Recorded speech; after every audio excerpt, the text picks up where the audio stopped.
Bonsoir, Mélanie Godin. Je dirige les Midis de la Poésie de Bruxelles. Je suis également éditrice de l'Arbre de Diane et animatrice radio.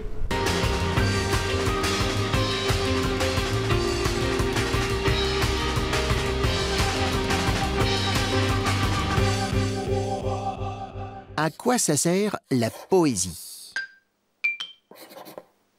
Bien placé, bien choisi, quelques mots font une poésie.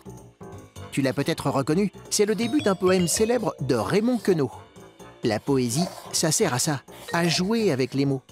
D'ailleurs, poésie, ça vient d'un mot grec qui veut dire faire, créer. Avec les mots, le poète fait ce qu'il veut. Il les fait rimer entre eux, il s'amuse avec leur sonorité, il coupe les phrases en deux. Son objectif, te montrer sa vision du monde, t'étonner, t'inviter à te poser des questions, te bouleverser, te faire rêver. La poésie, ce n'est pas d'aujourd'hui, elle remonte à l'Antiquité et elle a beaucoup évolué. Autrefois, on faisait surtout des vers. Au début du XXe siècle, avec les calligrammes, on lit la poésie de travers. Au Moyen-Âge, on la chante. C'était le temps des troubadours et de leurs poèmes d'amour. Aujourd'hui, on en fait du rap, ou on l'anime sur des ordinateurs. Enfant, tu apprends plein de poèmes, comme ceux de Jacques Prévert ou de Maurice Carême. La poésie fait partie de ta vie. Pourtant, une fois adulte, tu la boudes. En France, un lecteur sur 100 seulement lit de la poésie. Or, il suffirait d'un rien pour poétiser le quotidien. Dans les boîtes aux lettres, sème des poèmes. Sur les voitures, laisse ta signature. Posé sur le pare-brise, ton poème préféré rédigé sur un bout de papier. Voilà, à quoi ça sert la poésie? C'est un peu didactique, hein, je vous l'accorde, mais c'est une question qu'on peut se poser. Bonsoir Mélanie Godin, et j'ai même envie de vous la poser, vous qui êtes passionnée, on va en parler à travers l'édition, vous venez de le dire, l'édition et les animations, si passionnées de poésie. À quoi ça sert encore la poésie aujourd'hui? Mais en soi, la poésie ne sert à rien, et tant mieux, je dirais, elle est inutile et pourtant essentielle.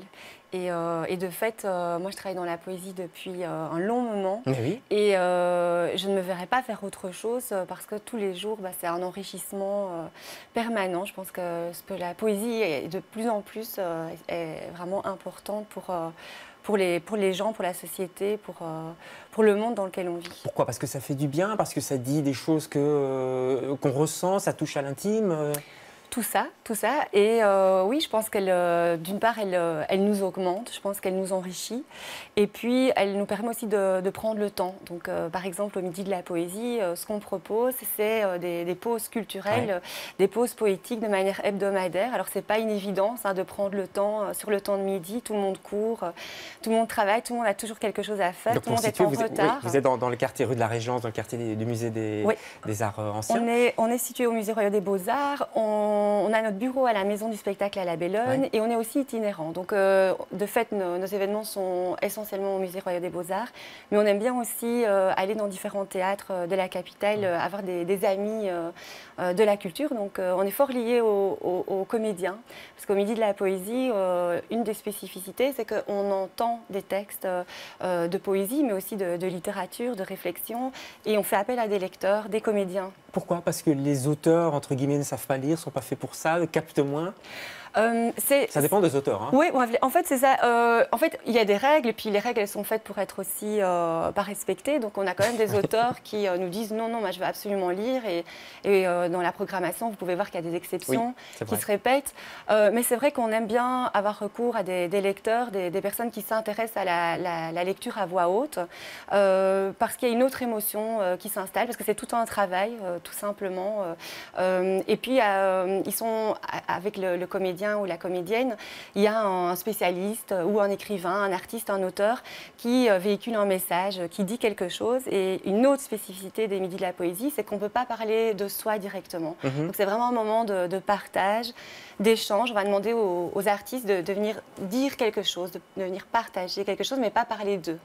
l'idée des midis, de proposer de la culture à midi. On en parlera avec une autre invitée sur les midis minimes pour la musique. Il y a ça pour la poésie. Je crois que Beaux-Arts aussi fait ça pour le théâtre. Finalement, c'est une idée géniale parce que c'est quelque part un petit temps mort, le temps de midi, un temps de pause en tout cas. Et pause peut très bien aller avec culture, c'est ça que vous voulez montrer.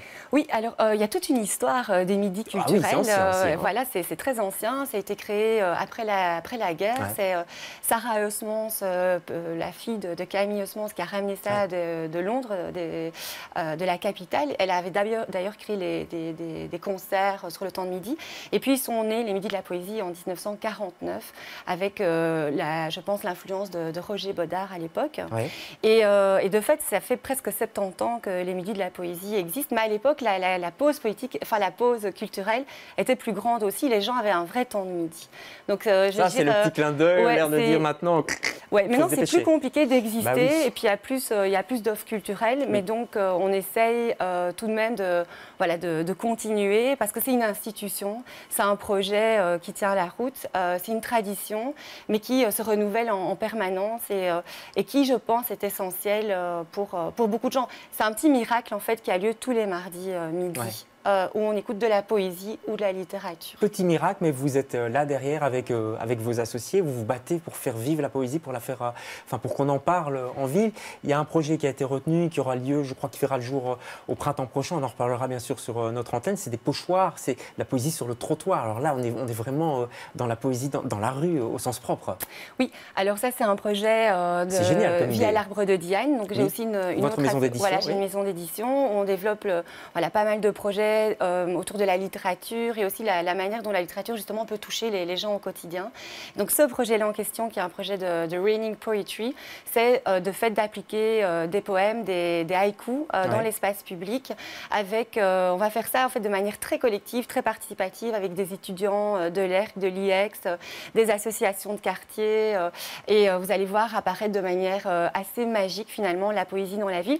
Ce qui est intéressant, c'est le résultat, mais aussi tout le processus, c'est de confronter en fait les gens à la poésie, à la littérature. Qu'on ne regarde plus. Ben voilà, qu'on ne regarde plus. Et donc, on va aussi s'intéresser en fait au rôle de la poésie dans l'espace public, dans la ville, de la littérature, et pas de manière seulement communicationnelle. Donc, c'est vraiment de revenir finalement à la lecture qui nous nourrit, qui fait ce qu'on est aujourd'hui. On a tous des livres qui nous ont touchés. Voilà, on a une mémoire d'objets, de livres, de lieux. Et ça en fait partie. On écrit une histoire sur l'espace public. Et c'est éphémère? C'est-à-dire qu'à un moment donné, ça va s'effacer. S'il pleut, ça s'efface, j'imagine. C'est intéressant, en fait, aussi, le caractère éphémère, parce que la poésie, c'est un art fragile. C'est un art presque inexistant, ou en tout cas pas assez existant. Et donc, le procédé même est poétique. Et donc, ça, c'était intéressant de le travailler. C'est dingue ce que vous dites, parce que vous travaillez depuis plusieurs années maintenant sur quelque chose qui existe difficilement. Qu'est-ce qui vous fait vous lever le matin avec autant d'énergie?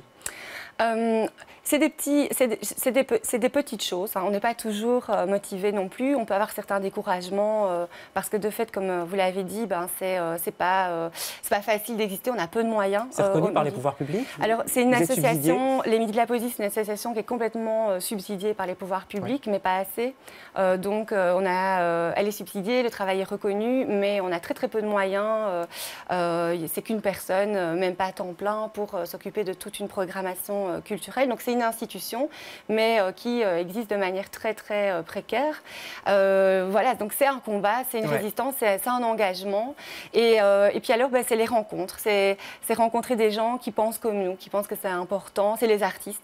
C'est de rencontrer des auteurs qui ont donné, par exemple, leur vie aussi pour l'écriture. Par exemple, dans la saison prochaine, on aura Abdeladif Lahabi, qui est un auteur, un poète d'origine marocaine, qui a fait de la prison. Je vais montrer le livre aux spectateurs. Qui a fait de la prison, on a aussi une séance qui interroge le rapport à la prison avec Caroline Lamarche. Donc, on a une programmation engagée qui interroge la société. C'est ça qui est très fort chez vous, je trouve, c'est ce côté engagement. C'est pas juste de la poésie pour faire joli, pour placer des beaux mots. Il y a un côté engagement. Vous étiez engagé aussi aux côtés du combat de cet écrivain turc qui était retenu en prison. Voilà. Il y a de ça chez vous aussi, je trouve. Oui, c'est ça qui nous fait lever lever le matin. De fait, c'est déjà ça. C'est de dire la poésie, ça compte, c'est important. Il y a des gens qui en meurent encore aujourd'hui. D'écrire, tout simplement, c'est un combat. Et puis, c'est hyper important pour les jeunes, tout simplement, pour donner du sens à la langue, à la littérature, à l'expression. Donc, tout ça, ça nous fait lever le matin et on se dit que ça vaut la peine. Ouais, vous êtes plusieurs à travailler dans ce domaine, pas beaucoup. Je cite peut-être David Giannoni qui était venu sur ce plateau pour parler de sa maison d'édition Malmström, la maison aussi d'Amé, la maison de la poésie, etc. Il y a le Théâtre Poème à Bruxelles qui rencontre un beau succès. Cet été d'ailleurs, ils étaient à Avignon, si je ne m'abuse. Voilà, vous êtes quand même quelques acteurs autour de la poésie, mais pas beaucoup. On a l'impression que ça reste encore pas en retrait, mais voilà, peut-être que les choses avancent. Mais quand vous regardez bien, tous les théâtres, beaucoup d'organismes culturels programment en fait de la poésie ou ont des liens avec la poésie. Par exemple, le Rideau de Bruxelles, en mars 2018, il va avoir tout un spectacle autour d'Hugo Claus. Alors, ce ne sera pas la poésie au sens strict, mais la poésie est là. Vous regardez la programmation, la poésie partout. Il y a Houellebecq qui est programmé au National. Et les artistes, et ça aussi c'est important au Midi de la Poésie, on invite des dramaturges, des auteurs qui se nourrissent en fait de la poésie pour créer, pour penser, pour leurs projets. Et on leur demande de venir en parler au Midi de la Poésie. Donc beaucoup, en fait, je pense qu'il y a beaucoup de gens qui lisent de la poésie, qui s'en inspirent et puis qui font autre chose avec ça, qui sont nourris de ça pour créer leur propre projet. Mais on peut en lire aussi. La preuve, ça c'est les petits derniers qui sont arrivés dans le courant de l'été. Oui. Alors, de fait, vous citiez David Giannoni. Grâce à la Maison de la Poésie d'Amé et l'Arbre à Parole, on a la possibilité de publier plusieurs livres par an au Midi de la Poésie, ce qui est une chance extraordinaire. Et de fait, on publie certaines conférences. Donc, les orateurs qui viennent chez nous ont la possibilité, c'est un travail vraiment artisanal, de promouvoir après leur travail via une publication qui a un tirage très limité. Mais voilà, c'est important que ça existe. Exactement. Il y a Colette Nice-Mazur, Daniel Laroche et David Christoffel, et puis j'imagine qu'il y en aura d'autres. Oui, Tarkos, c'est un très très bon poète français. Ouais. Vous devez avoir, ça doit fourmiller de projets dans votre tête. Merci infiniment, Mélanie Gaudin, d'être venue parler de la poésie, de nous éclairer sur, c'est vrai, cette discipline qu'on a tendance à oublier ou mettre un peu de côté ou même snobber, alors qu'elle est vitale aujourd'hui plus que jamais. Merci infiniment. On se retrouve demain avec un autre invité. Bonsoir.